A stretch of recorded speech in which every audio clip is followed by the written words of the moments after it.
Hi everybody, it's Lori and welcome to Main Street Garden. So in this Saturday walk and talk, I wanted to just show you some things that I didn't get to highlight in the May garden tours that are just doing incredible. So first up, remember if you watched my video, I planted some gladiolus in containers to be able to just pop them into the garden, and I am loving it. So I had this one here, and I think I'm going to put a second one over there. I need to get some more terracotta containers, but I just think it's going to be really fun. These are supposed to be a gorgeous peach apricot color.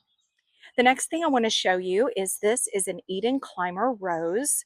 Now, she was in the shade garden. I was trying to get her to climb over my floral shed, and she just did not like the shade. So I've moved her out here. I'm going to get a larger tutor. I need to order one that matches my others. She's not connecting yet. She's just kind of propped in there. So I'm going to get one of those ordered so that I can give her tons of great support and let her grow really tall in this space. So I wanted to show you that. Let's see, we've got some other fun things to look at. So the blue clematis has come out, and then I think I shared maybe in another video the surprise rose. So she continues to grow, and I think she's like an old-fashioned red rose, someone told me. So that's exciting. Oh, I wanted to show you over here.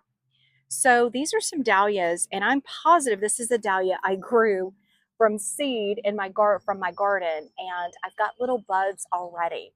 Now I'm gonna let it bloom. I just want to see it.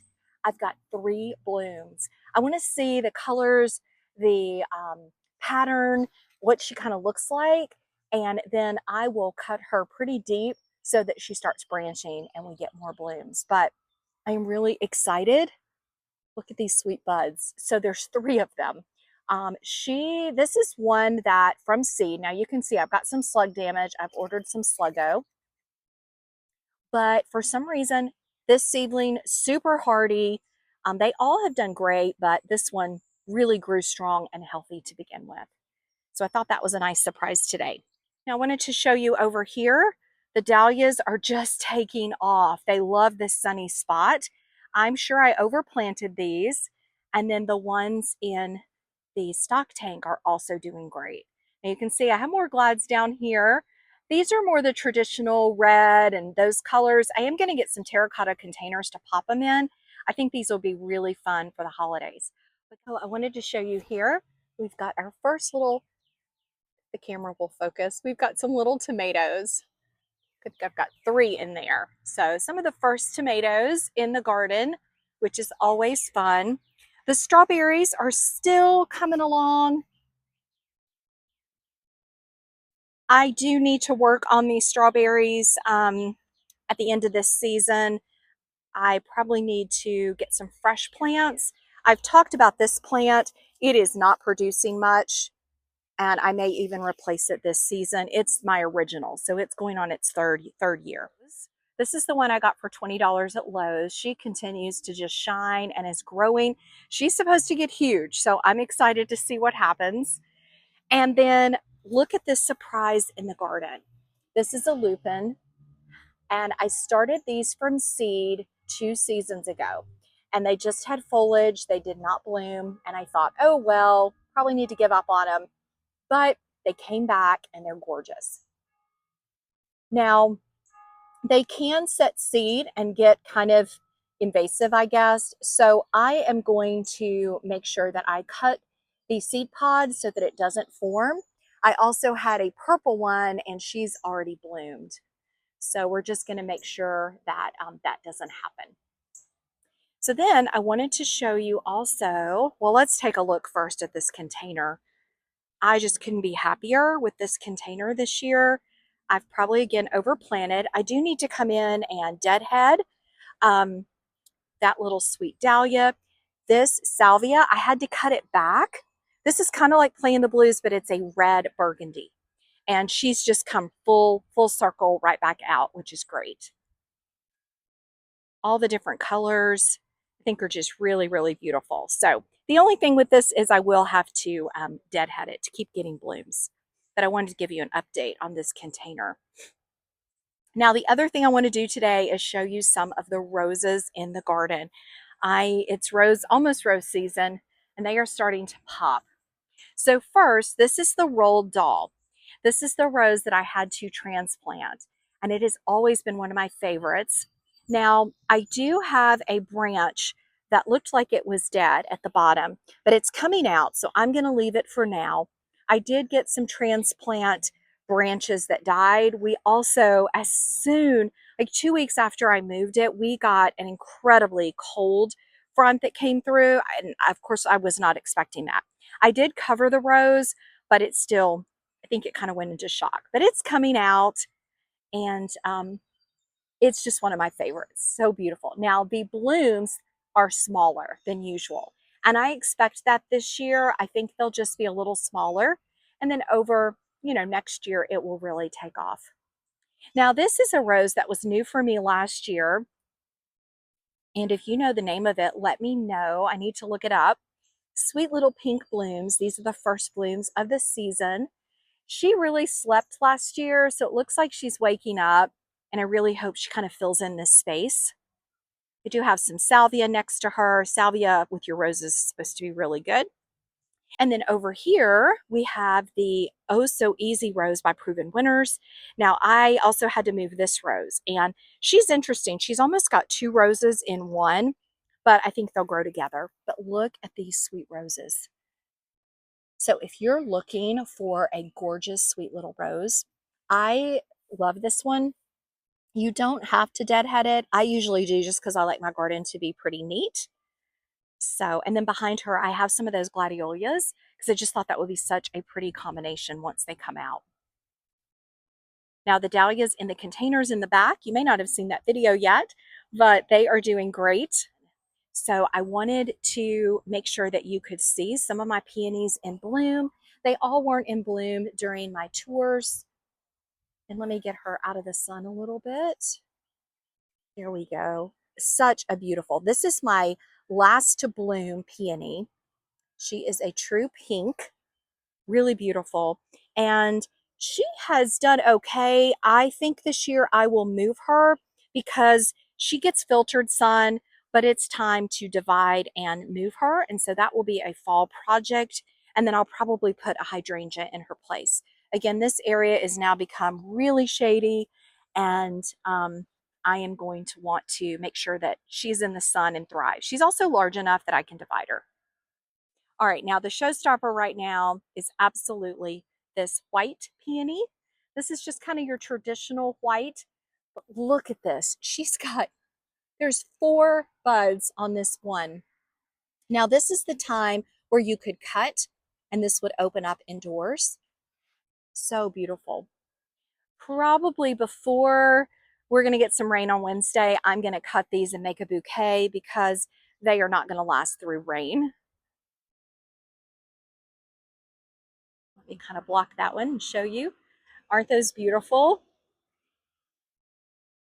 Now, this one gets a lot more sun, so I'll probably leave it for another season and we'll just monitor the sun. You can see how bright it is right now as the sun comes up. This tree is going to continue to grow taller, and I think we'll still get that morning sun, which is fine for this peony. So I'm hoping I can leave this one here. So this is the other crabapple bed, and look at that gorgeous peony. This is the Bartzilla. It is a tree peony, and she is covered. Look at this gorgeousness. I could have more of her in the garden. I would love to get some for the border along the driveway.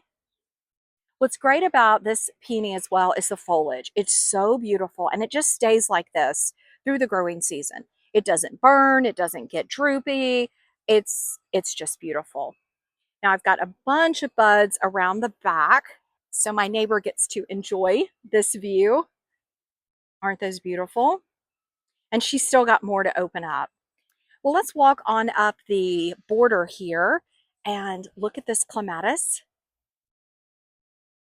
She is so delicate and sweet. Now, she has never taken over this trellis. These are the trellises from Gardener Supply. I think they're the Titan. And I love these trellises. They're so tall, the perfect width. So she's doing great. So this clematis is gorgeous, but she does not bloom all season. So I have layered her with a honeysuckle trumpet. And look at the color. Look at that. It's pink, magenta, peach, and this should bloom all summer long. I had this honeysuckle growing in my tiered garden bed. I was trying to get it grow on our little fence because it said it could tolerate shade, but it did not like that deep shade. So I moved it. Last year it kind of just slept, but this year it is just in full beauty. Look at these gorgeous blooms. So if you can find one of these and you're looking for something that is a vigorous grower, but it's not invasive. So invasive would mean it's going to root in and grow throughout the garden. It's just going to stay in its place, but it's going to grow all these long tendrils. And so it definitely needs a tutor to wrap around. This guy is absolutely a beauty in this space. So I wanted to show that to you today. And as we come up this border, the iris, these are Siberian iris, they are blooming. Now I divided this plant and the other ones have not bloomed yet. They're a little later. And this one doesn't have as many blooms as usual. So I'll probably have to give it another year. It needs some time to adjust after dividing. I also moved this Baptisia. She was in an area that was getting covered up. And I thought, you know, I'll put her here until the trees grow. And she is doing good. She's not as large as my other, but that's okay. She's blooming, and I know she will kind of root in, and she should be able to stay here for a couple years. So it's gotten a little windy. I'm going to wrap up this tour doing this voiceover for you, but I wanted to show you my absolute favorite rose. Now, I don't know about you, but we've been having so much rain and wind, but the sun is out and these roses are loving it. So this is the Lady of Shalott rose, and she is absolutely hands down my favorite that I've ever grown. What I love about her is her size and shape. She's kind of vase-like. She doesn't flop. She's reliable. She will bloom at least 4 flushes or more in the season. She's kind of non-stop, and they don't get smaller. Now, you can't see her as much as I'd like because I planted these totem pole Panacetum grasses, but I know she's there. I cut on her and she is beautiful. Of course, I'm not going to move her. She loves this space, but I hope to add another one to the garden if I can find space. Let me show you a close-up bloom because they are just beautiful. They start out this peach color, they get a little pink on them, and they're just stunning. So a look at the white climbing rose that I had transplanted last year. She really slept last year, and this year she is starting to wake up. So this is actually her 3rd year in my garden, and I think she is going to start creeping up this wall and just delivering all the blooms. So I can't wait to see more of her, but she is just doing fantastic. All right, everybody, that's going to do it for today's walk and talk. Thanks so much for joining me. Just giving you a little highlight of what's growing and thriving in the garden each week. So I hope your garden's doing great, and I hope you have a wonderful Saturday and Sunday. Enjoy your weekend. Thanks, everybody.